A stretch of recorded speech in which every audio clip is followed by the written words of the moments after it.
All right, Rich here with a guided tour of the CNT lab rooms. Some of you guys have never been into one of our CNT lab rooms due to the remote instruction we're currently doing, but we've recently moved from Midtown over to Harrisburg into the Hall Technology Building. So I figured I'd make a little video to show what the new setup looks like for those of you who've seen it before, and also for those who haven't seen it, to show what we have in our labs to allow us to do hands-on learning activities. Essentially, we have two mostly identical rooms we use for labs. Each room is set up with 6 pods, if you will, and each pod has 4 PCs. So what normally happens in my classes is I'll have one student sitting on each side of the table. So you have 2 PCs you can use.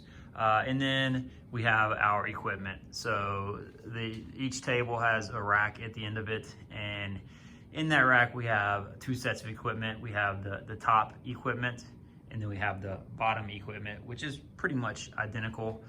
The top equipment, we have a couple routers. We have our 2811s we've had for a while, and then we have the 2950 switches. We used to have, we originally had to go with the 2811s, and then recently we did a equipment refresh and got some newer equipment, and now we have some Cisco 4221 routers and some 2960 switches.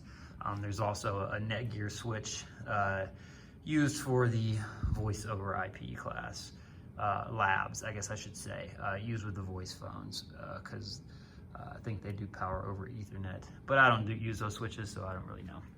So anyway, what happens when we come in here to do labs in my class? As I said, you have your 2 PCs, and then you have your set of equipment. So what we'll do is we'll usually take these PC cables that are connected into the hack network, and then we'll take the cables for our 2 PCs. In this case, I'll simulate that I'm working with PC 7 and PC 8, and then I'll put those cables into a switch port, right, for whatever activity we're completing for the week, and then we'll configure the switch for that.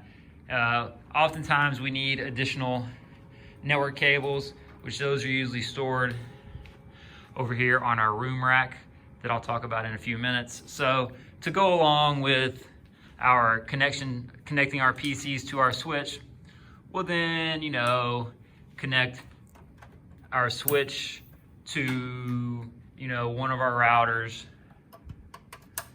and then we'll connect our router to, say, for example, our room network. And if we look at our room network, we have labels on here. This one's labeled 008. So I'll come over here to port 8 and find my port 8. So that would be port 8. It actually works out. I would need another cable,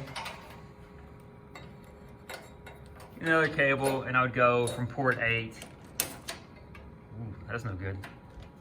From port 8 into wherever I need to connect. In this case, I'll simulate connecting into the RichNet. The RichNet's a network I've built within our lab space that contains the infrastructure we need to do a lot of the labs we do. By infrastructure, I mean I have a DNS server, a web server we can use for testing. I have a certificate authority that we use to generate certificates. So that's a general setup that we might be doing for any particular lab. Move the PC cables from the hack internet box into one of our switches, cable our switch to our router, cable our router to the room network. Or potentially, if we're doing a lab that uses 2 routers, maybe we'll go from one router to the other router, and then connect this router into the room network. It all really depends on what particular activity we're working on that particular week. So that's pretty much an overview of what the lab rooms look like and what we do every week to make this happen. We move things around, configure them, make it work. Fun times.